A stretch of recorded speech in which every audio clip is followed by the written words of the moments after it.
주님의 말씀입니다. 경청하십시오. 그 후에 예수께서 각 성과 마을에 두루 다니시며 하나님의 나라를 선포하시며 그 복음을 전하실새 12 제자가 함께 하였고, 또한 악귀를 쫓아내심과 병 고침을 받은 어떤 여자들 곧 7 귀신이 나간 자 막달리아인이라 하는 마리아와 헤롯의 청지기 구사의 아내 요한나와 수산나와 다른 여러 여자가 함께하여 자기들의 소유로 그들을 섬기더라. 아멘. 새해가 밝았습니다. 금년 한 해 코로나19 전염병으로 신음하는 온 인류 가운데 주여 이제 회복하게 하소서. 이 금년 표처럼 우리가 기도하는 대로 모든 것을 치유해 주시고 회복시켜 주시는 한 해가 될 수 있기를 바랍니다. 우리 그런 뜻에서 기도하는 마음으로 우리 금년도 표를 힘차게 한번 제창하시면 좋을 것 같습니다. 시작합니다. 주여 이제 회복하게 하소서. 아멘. 누구나 할 것 없이 어려운 이때 모든 성도들의 가정과 일터에 금년 한 해 하나님께서 형통의 은혜를 더해 주시기를 바랍니다. 우리 교회는 물론 이 땅의 모든 교회 역시 예배가 회복되고 성도의 아름다운 교제가 회복되고 복음의 사역들이 회복되는 큰 은혜를 더해 주시기를 바랍니다. 오늘과 다음 주는 우리 금년 이 한 해 또 우리가 믿음의 항해를 하는데요, 또 우리 교회에 함께 감당하게 하신 사명을 돌아보고, 또 다음 주에는 또 우리가 기도하는 대로 이 땅을 하나님께서 속히 치유해 주시기를 바라는 마음으로 우리가 정한 표에 대해서 함께 묵상하는 말씀을 나누는 시간으로 이어가겠습니다. 그런 다음에는 우리 절기를 지나는 바람에 상당 한 2달 동안 멈춰있던 하나님의 말씀 강해를 이어가도록 하겠습니다. 질문 하나 드리겠습니다. 내일이다 생각하시면서 답을 해주시기 바랍니다. 꼭 12명만 태우고 배를 함께 져가야 한다면 여러분 어떤 사람을 태우시겠습니까? 누굴 태우시겠습니까? 배를 타고 가고 노를 저어야 한다면 쉬운 일이 아닐 텐데 당신은 빠지라고 내가 할게. 아니면 얘야 너희들은 좀 그냥 쉬고 있거라. 그러면 누굴 태우시겠어요? 생각할 시간을 드리겠습니다. 또 다른 질문을 드리겠습니다. 만일 여러분이 100m 종목의 올림픽 선수인데 뛰기만 하면 금메달은 따놓은 당상이에요. 그런데 이 예선전이 주일에 열리게 되었습니다. 뛰어야 할까요? 아니면 주일이니까 뛰지 말아야 할까요? 어떻게 하시겠어요? 대답 잘못하시면 피차 곤란해질 것 같으니까 뛰자니 주일이고, 그렇죠? 안 뛰자니 금메달이 날아가고, 어떻게 하시겠어요? 한 사람의 이야기를 들려드리겠습니다. 에릭 리들이라는 분의 이야기입니다. 스코틀랜드, 잉글랜드 그리고 아일랜드에서 온 선수들이 한 곳에 모여서 선발 대회를 열었습니다. 올림픽 출전을 위한 선수죠. 후보죠. 에릭 리들이라는 분이 영국을 대표하는 드디어 육상 선수로 뽑히게 됐습니다. 제8회 파리 올림픽 경기에서 에릭 선수가 이제 뛰게 되었습니다. 주종목은 100m였습니다. 그런데 주종목은 아니지만은 200m, 400m, 그 다음에 1600m 계주, 이렇게 릴레이 경기도 뛰게 되었습니다. 자, 그런데 1924년 무려 100년 전 얘기입니다. 거의 100년 전. 파리 올림픽 경기 일정이 발표가 됐는데 일정을 가만히 보니까요, 에릭 선수가 보니까 주종목 100m 예선전이 주일날 열리게 된 거예요. 여러분 어떻게 하시겠어요? 뛰기만 하면 이제 금메달인데, 예나 지금이나 금메달은 전 세계가 주목합니다. 그렇지 않겠어요? 그것도 100m면. 100m면은요, 올림픽의 마라톤과 더불어서 트랙 경기에서는 최고 스포트라이트를 받는 종목이거든요. 그런데 이 일정을 보자마자 이 에릭 리들이 영국의 육상연맹 본부에 전화를 합니다. 그리고 한마디를 합니다. 저는 출전할 수 없습니다. 저는 주일에는 뛰지 않습니다. 이야기가 너무 좀 극단적인 이야기처럼 들릴 경우도 있어요. 그래도 좀 그렇지 않을까? 가장 유력한 금메달 후보였던 에릭의 이 출전 포기 사실이요, 알려집니다. 영국이 발칵 뒤집어집니다. 그것도 세계 신기록을 기대했던 전 세계 육상계도 얼마나 말들이 많이 무성해지는지. 그럼에도 불구하고 에릭 리더는 조금도 갈등하지 않고 흔들리지 않습니다. 주일인데 출전을 해야 될까 말아야 될까, 내 신앙 양심으로 이걸 해야 될까 말아야 될까. 나중에 이 에릭 리더이 그렇게 얘기합니다. 고민한 적이 없답니다. 왜냐하면 자신은 어린 시절 중국 선교사님 밑에서 태어나고 그 부모님 밑에서 신앙 훈련을 받으면서 자라났다는 거예요. 그렇기 때문에 전혀 고민이 되지 않더라는 거예요. 신앙이 기준이기 때문에. 다른 어떤 설명도 덧붙이지 않은 채 한마디만 합니다. 저는 주일에는 뛰지 않습니다. 주일이기 때문에 저는 뛰지 않습니다. 이야기하니까요, 얼마나 많은 사람들이 막 권하고 설득하고 그랬겠어요. 당신이 이러면 안 된다고, 한 번만 뛰면 되는 거야. 주일 예배 나중에 끝나고 나서 예배 드리면 안 되겠냐고 설득하지 않았겠어요? 흔들리지 않아요. 그러니까 그때부터 막 수많은 사람들이 막 비난을 하는 거예요. 어떤 한 사람은 신문기사에서 이렇게 비난을 했습니다. 에릭은 신앙을 핑계로 자신의 조국을 버렸다. 그의 신앙은 편협하고 옹졸하기 그지없다. 어떤 기자는 크리스찬 기자예요. 나 역시 하나님을 믿는 사람입니다. 그러나 주일이기 때문에 뛰지 않겠다는 것은 핑계라고 생각합니다. 그렇다면 그날 다른 경기에 참가하는 크리스찬들은 전부 다 믿음을 버린 것입니까? 막 비난을 막 쏟아붓는 거예요. 수많은 사람들이 크리스찬이든지 넌 크리스찬이든지 관계없이 에릭 리더를 공격합니다. 그런데 에릭은요, 믿음을 기준으로 내린 결정이기 때문에 대꾸도 하지 않아요. 주변 사람이 이런 얘기를 하든 저런 얘기를 하든 그 마음 가운데 그 어떤 것보다도 더 소중한 것이 있었기 때문에, 그게 바로 믿음이에요. 결국 100m 경기를 뛰지 않았습니다. 그러니까 비난이 뛰기 전과 혹시라도 비난하면 뛸 줄 알았겠죠. 그런데 이제 진짜 뛰질 않으니까 얼마나 비난을 하는지. 그 다음 100m 경기는 지나갔습니다. 그 다음 400m 경기가 돌아왔습니다. 주종목이 아니에요. 메달 후보에도 들지 못해요.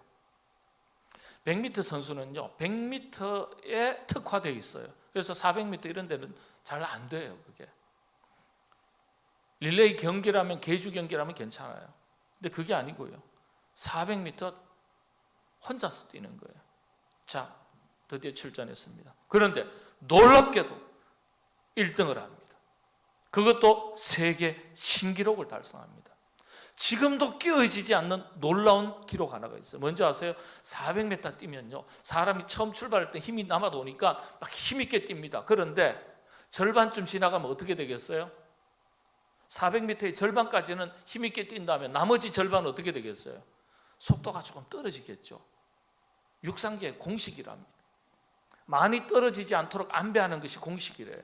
그런데 세상에나 전반 200m 뛴 것보다 후반 200m가 속도가 더 빠르더라는 거예요. 지금도 이 기록이 유명한 기록입니다. 금메달을 조국이 안겨줍니다. 그리고 200m를 뜁니다. 기대하지 않았는데 동메달을 땁니다. 그때부터요, 비난을 막 그렇게 쏟아내던 사람들이 갑자기 말문이 막히는 거예요. 비난을 거칩니다. 이게 뭐지? 주종목도 아닌 400m 경기에서 그렇게 탁월한 실력으로 우승을 하다니, 어떻게 중반 이후에도 그렇게 놀라운 스피드를 낼 수 있는가? 그렇게 비난하고 언론에서 비난하고 사람들이 비난하다가 이제는요 다 놀라는 거예요. 그리고 나서 기자들이 묻습니다. 어떻게 그렇게 뛸 수 있었냐고. 에릭이 대답합니다. 승리한 비결은 너무나 간단합니다. 처음 200m는 힘껏 저의 최선을 다해 빨리 달렸습니다. 그러나 나머지 200m는 하나님의 도우심으로 더 빨리 달릴 수 있었습니다. 파리 올림픽 육상 영웅이 된 거예요. 성공과 출세가 보장되었어요. 그런데 놀라운 건 그 모든 성공과 출세가 보장된 길을 버리고 아버지가 그랬던 것처럼 역시 중국 선교사로 떠납니다. 중국에서 하나님 말씀을 전하다가 일본군한테 체포가 됩니다. 그리고 수용소로 잡혀갑니다. 옥살이를 합니다. 1945년 중국의 웨이신 수용소에서 마침내 순교합니다. 복음의 일꾼, 완전한 순종의 사람, 에릭 리들이라는 사람의 이야기입니다. 이분에 대한 영화가 나왔어요. 보신 분 계신지 모르겠습니다. 제목 불의 전차. 불의 전차. 이분이 남긴 유명한 한마디, 나는 주일에는 뛰지 않습니다. 너무 극단적인 사람의 근본주의에 가까운 신앙인인가요? 그런 사람의 이야기인가요? 믿음의 기준이 얼마나 분명한지, 요즘 믿음의 기준이 얼마나 흔들리고 꺾이고 변질되는지 모르는데,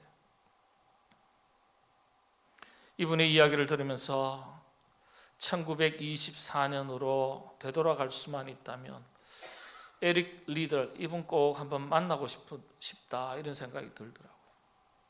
제가 목사지만, 목회자지만 도전이 돼요. 여러분, 함께 하고 싶은 사람을 찾으라 하면 이런 사람 아니겠습니까? 처음에 드렸던 질문으로 다시 돌아갑니다. 누굴 태우시겠어요? 저는 이런 사람 태우고 싶습니다. 이런 사람 한번 태우고 같이 하나님의 배를 저어갈 수 있다면 참 좋겠다, 그런 생각이 들더라고요.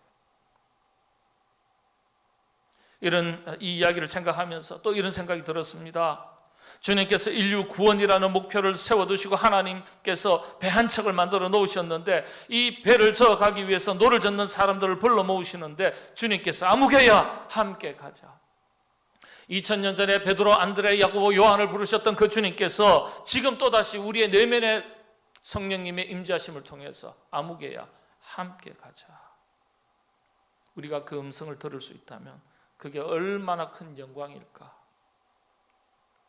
여러분, 그 음성을 우리가 들을 수 있어야 우리가 제대로 신앙생활을 하는 거 아니겠습니까?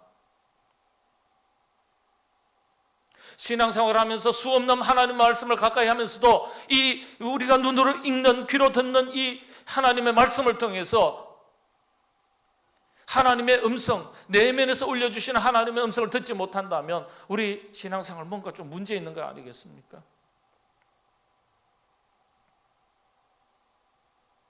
수많은 교회들 중에서 하나님의 복음의 사역을 위해서 우리 교회를 그렇게 부르신다면, 그리고 저와 여러분 수많은 그리스도인들 중에서 우리의 이름을 그렇게 불러주신다면 함께 가자. 얼마나 영광스러운 일이겠어요. 얼마나 귀한 일이겠습니까? 다시 한번 처음 질문으로 돌아갑니다. 누굴 태우시겠습니까? 한번 생각합니다. 남편, 자녀. 지금 코로나19에 폭풍, 태풍도 아니에요. 바람 중에서 가장 무서운 바람이 성경의 언어로 치면 광풍이에요. 광풍. 여러분, 이 광풍이라는 게 원래는 이제 미친 바람이라는 뜻이거든요. 이 광풍인데 뭘 태워요? 태우기는 자식 안 태우죠. 예? 사랑하는 사람 못 태우죠. 자, 누굴 태우시겠어요? 그런데 누굴 태우시든지 간에 한 가지 분명한 것은 이거예요. 여러분께서 태우고 싶어하는 사람들만 태우게 될 겁니다. 그렇죠?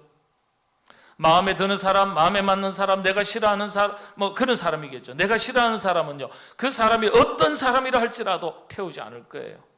태우고 안 태우고는 내 마음이니까 태우지 않을 거예요. 왜 그렇게 결정하셨습니까? 아니, 한 배를 타고 가는데 마음에 안 맞았어요. 어떻게 함께 노를 저어갈 수 있겠습니까? 당위성이 있는 거예요. 그렇죠? 그렇지 않겠습니까? 일반적인 상식이라면 당연한 거예요. 그런데 성경은 달라요. 성경은 달라요. 주님은 어떤 사람을 태우실까? 우리 교회도 하나님의 배를 젓는 사람들이 모인 교회인데, 인류 구원을 위해서 항해하는 방주인데, 하나님의 배인데, 주님께서 어떤 사람들을 불러서 노를 저어가게 하실까? 노를 젓는 사람들을 선택하실 때 저와 여러분이 선택받을 것인가 아닌가, 이게 굉장히 중요한 일 아니겠어요? 그런데 놓치면 안 되는 중요한 한 가지가 있습니다. 무엇이냐? 저와 여러분, 우리 모두 주인으로 이 배에 오르는 사람들이 아니라는 거예요. 주인으로 이 배에 오르는 게 아니라는 거예요. 손님으로 이 배에 오르는 사람도 더더욱 아니에요. 우리 모두 노를 함께 저어가야 할 일꾼으로 이 배에 오른다는 사실입니다. 그래서 우리 모두 주인의 영성도 아니고 손님의 영성도 아니고 일꾼의 영성을 가지셔야 돼요. 일꾼의 영성. 자, 배에 올랐습니다. 오르고 보니까 별의별 사람들이 다 모여 있네요. 내 마음에 드는 사람도 있고요, 안 드는 사람도 있고요. 중요한 건요, 내 마음에 들고 안 들고가 문제가 아니에요. 주님께서 원하는 사람이냐 아니냐, 이게 더 중요한 거예요. 내가 선택하는 사람들이라면 내 마음에 드는 사람들만 성선을 허락했을 텐데, 하나님의 배에 올라서고 보니까 내 마음에 드는 사람만 있는 게 아니에요. 나와 달라도 너무나 다른 사람들이 너무 많은 거예요. 어떻게 하시겠어요? 배에 내리시겠어요? 아이고, 이 배 잘못 탔네. 내리시겠어요? 아니면 그 사람을 내리게 할 거예요? 등대 밀어서? 어떻게 하시겠어요? 결론적으로 말씀을 드리면요, 부르신 목표, 사명에 집중하셔야 돼요. 맡겨주신 사명, 일러주신 목표에 대한 집중력이 떨어지면 그때부터 다른 것들이 막 보이기 시작하는 거예요. 그런데 우리에게 감당케 하신 사명과 목표에 집중하면 그때부터 다른 것들이 잘 보이지 않아요. 문제가 되질 않아요. 오늘 본문은 주님의 복음 사역 이야기를 하면서 주님과 함께 있었던 사람의 이야기들을 쭉 적어놓고 있습니다. 그런데 주님과 함께 하는 사람들이 어떤 사람들입니까? 이게 참 중요해요. 8장 1절에 보면 그 복음을 전하실세 그랬어요. 복음을 전하는데 누가 있었어요? 12제자와 함께, 12제자가 함께 있었습니다. 근데 12제자만 있었느냐? 그게 아니에요. 복음을 전하는데. 아니죠. 도저히 그 다음에 기록된 이 사람들은요, 도저히 같이 어울릴 수 없는 사람들이 기록되어 있어요. 이걸 성경이 기록하는 거예요. 여러분, 우리가 이 누가복음서 8장 1절과 3절 말씀은요, 누구나 다 쉽게 읽고, 아 그렇구나, 예수님께서 12제자하고 또 많은 사람들하고 같이 복음을 전하셨구나, 이 정도 수준에서 읽고 지나갑니다. 여러분, 아니에요. 성경의 언어는 한 단어도 그냥 기록되지 않았어요. 이게 수천 년 역사에 압축된 언어이기 때문에. 이 사람들이 누굽니까? 12제자 그 다음으로는요, 어떤 사람들이에요? 악기를 쫓아내심과 병고침을 받은 어떤 여자들 그랬어요. 곧 7 귀신이 나간 자 막달라인이라 하는 마리아와 헤롯의 청지기 구사의 아내 요한나와 수산나와 또 다른 여자와 함께하여 그랬어요. 함께했다. 12제자 예수님 다 함께했다는 거예요.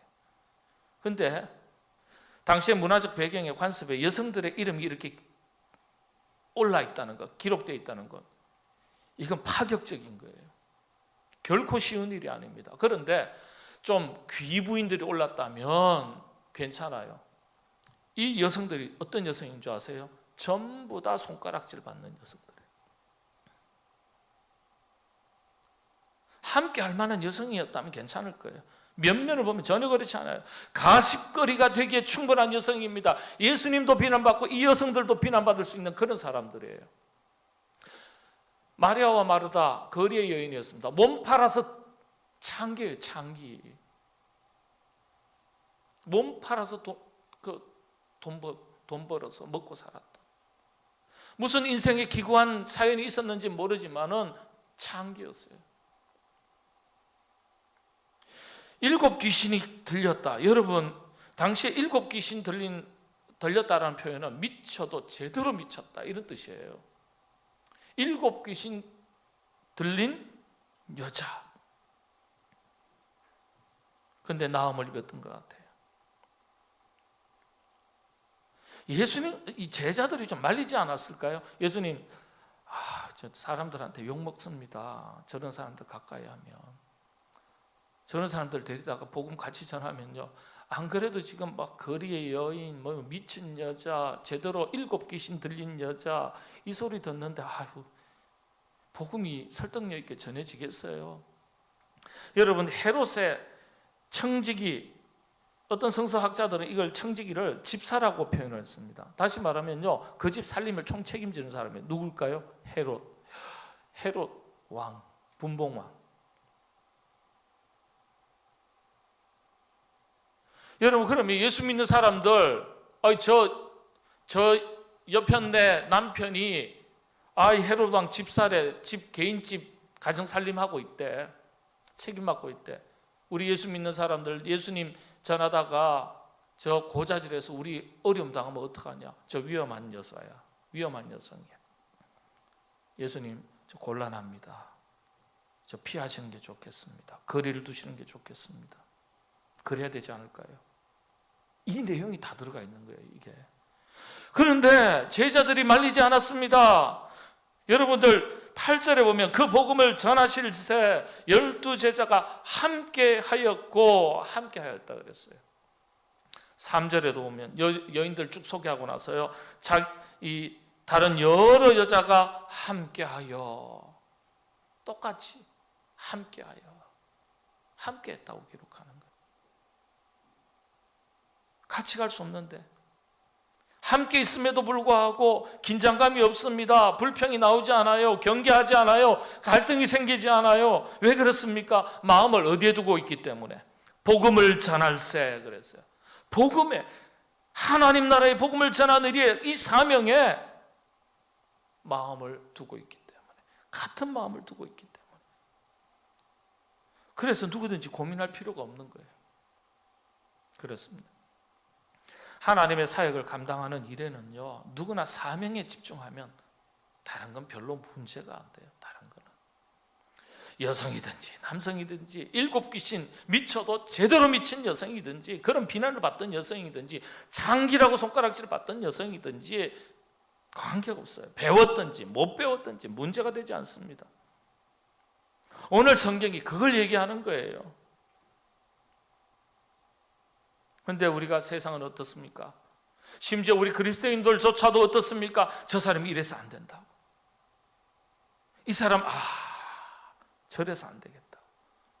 저 사람 나하고 지연이 달라, 학연이 달라, 고향이 달라, 배운 게 달라, 학벌이 달라. 가까이 하기 힘들어. 학벌이 좀 괜찮은 사람은 학벌이 그렇지 못한 사람 무시하기도 하고요. 학벌이 나쁜 사람은 학벌이 좋은 사람 은근히 시기 질투하기도 하고요.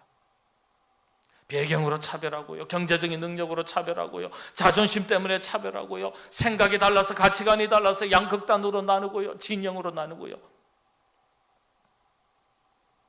외모 때문에 차별하고요. 수많은 차별을 가지고 우리는 같이 못할 사람이다, 그렇게 말합니다. 정시도 그렇잖아요. 그런데 오늘 성경은 그렇게 말하지 않습니다. 이게 영적인 교훈이에요. 하나님의 복음의 사역을 위해서 목표가 같다면, 맡겨주신 사명이 동일하다면, 그 사람이 남자이든지 여자이든지 귀신이 7귀신이 들렸던 여성이든지 관계가 없어요. 관계가 없어요. 전부 다 하나님과 함께 할 수 있는 동력자가 된다는 사실이에요. 그렇습니다. 중요한 건요, 우리에게 정말 중요한 것은 하나님의 나라 복음을 전하는 그 사명에 집중하는 겁니다. 집중력이 떨어지니까 다른 것들이 막 보이는 거예요. 다른 것들이 걸리기 시작하는 거예요. 집중하면 그것밖에 보이지 않기 때문에 다른 것들은 관심이 없어요. 불편하지 않아요. 나와 성격이 달라도 괜찮습니다. 학벌이 달라도, 지연이 달라도, 고향이 달라도, 관심이 조금 달라도, 생각조차 조금 달라도, 삶의 방식과 삶의 수준이 달라도 문제될 것 하나도 없습니다. 왜요? 사명과 목표가 같으니까. 사람들은 그렇지 않아요. 그런데 그리스도인들 이걸 넘어설 수 있어야 돼요. 저 사람은 나하고 좀 사는 게 좀 수준이 안 맞아. 조금 약간 좀 수준이 좀 떨어지는 것 같아. 그런 생각하면 실패하는 그리스도인이에요.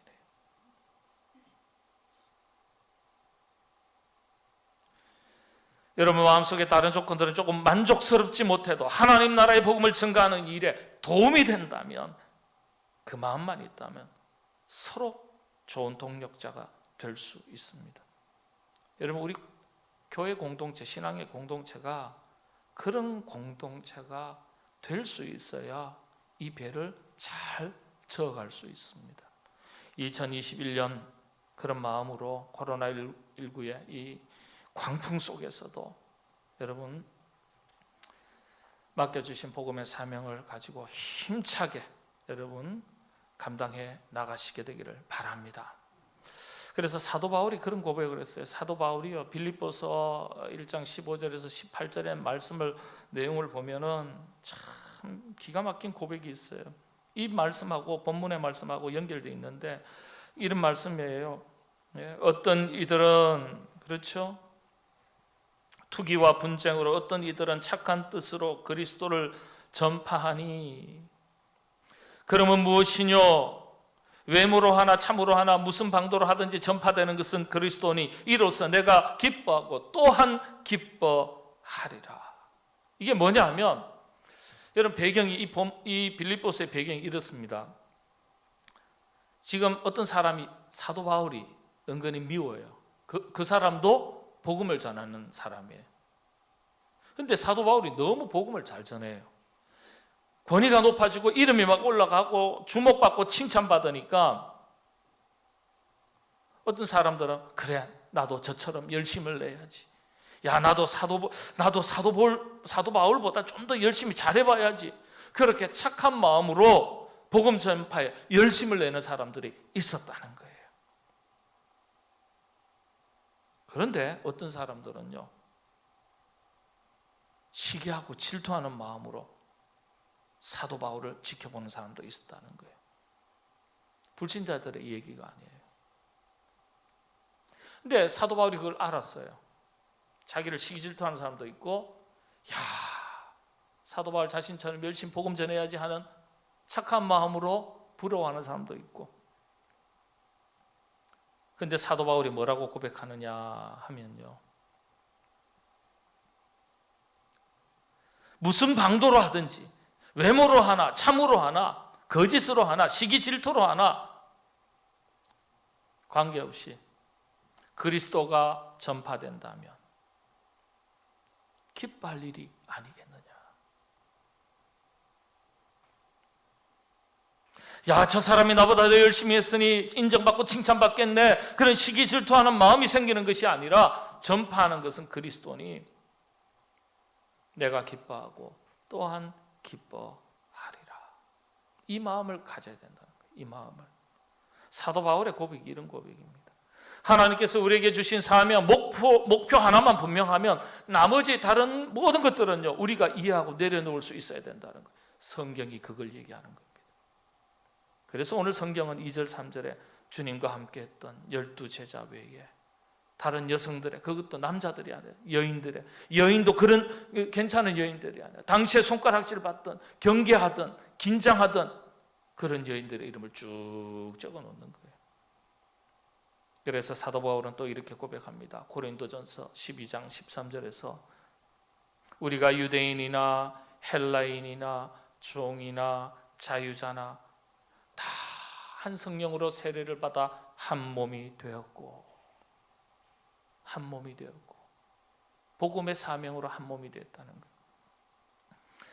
그렇습니다. 우리가 다 하나예요. 그런데 우리는 조금만 맞지 않으면 나 저 사람하고 일 못하겠다 그러거든요. 저 사람하고 하면 난 마음에 상처받는다고. 조금만 마음이 불편해지면 그 사람하고 함께 일하기 싫단 말이에요. 그런데 여러분, 예를 들어서 하나님께서 저를 뽑았습니다. 함께 일하자고. 제가 그래서 뽑혔습니다. 이 배에 올랐습니다. 그런데 하나님께서 또 다른 사람도 뽑았어요. 그분도 배에 올랐어요. 그래서 그 사람 보니까요, 배에 올라와서 그 사람 보니까 마음에 안 들어 죽겠는 거예요. 마음에 안 드는 정도가 아니라 마음에 안 들어 어떻게 해요? 죽겠는 거예요. 그럼 죽으면 되는데 안 죽어요. 그래서 하나님께, 하나님, 제가 저 사람하고 저 일 같이 못합니다. 말할 수 있습니까? 아니요. 뽑은 사람이 누군데요? 하나님. 하나님께서 그래서 내가 싫어하는 사람을 뽑으셨던, 아니면 내가 너무 좋아하는 사람을 뽑으셨던, 관계없이 주님의 일 하면 되는 거예요. 그게 하나님의 동력자의 바른 자세, 태도입니다.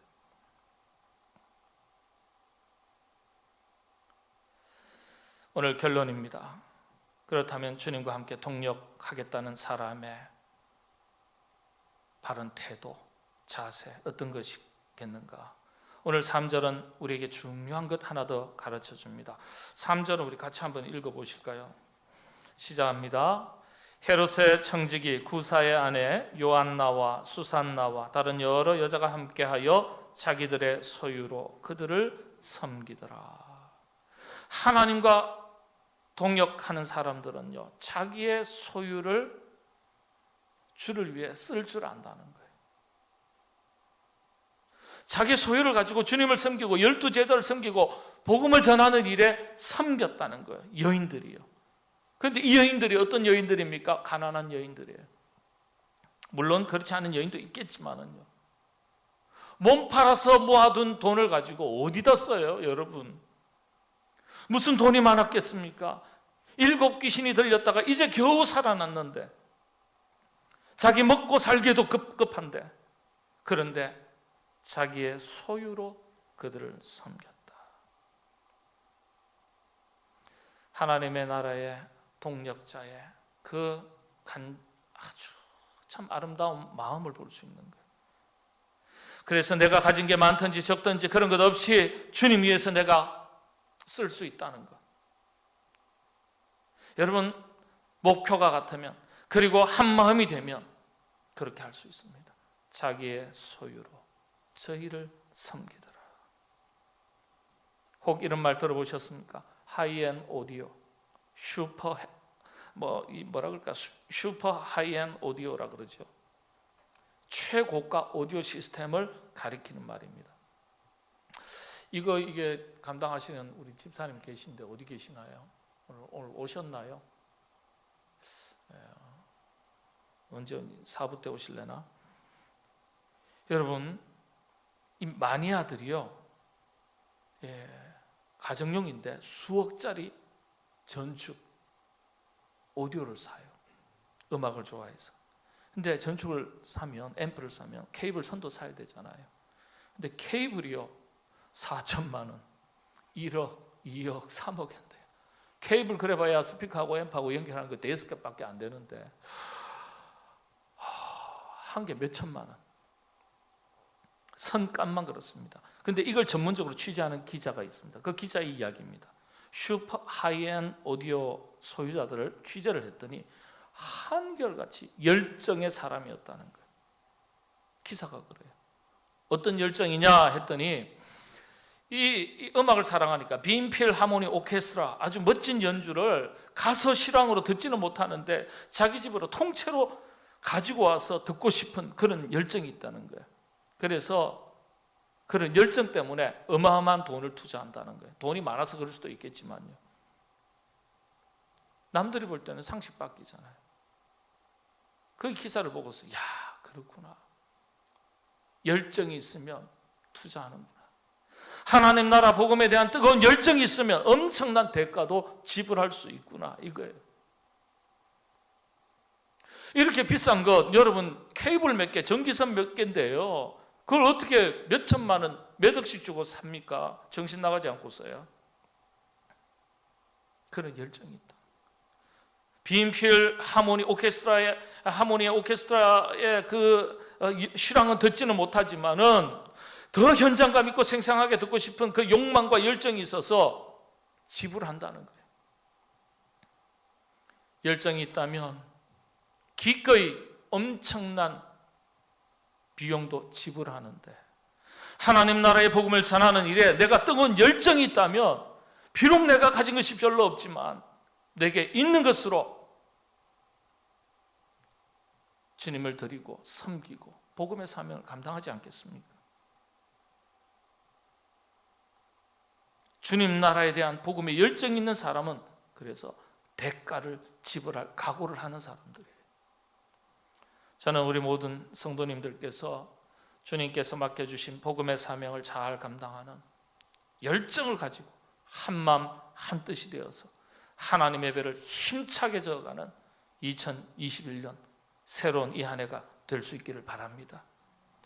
그렇게 복음의 사명을 잘 감당하려고 뜻을 모으고 마음을 모으고 열정을 다해서 사명을 감당하면 하나님께서 우리의 가정과 일터 위에 주의 평안의 복과 형통의 복을 더해 주실 줄로 믿습니다.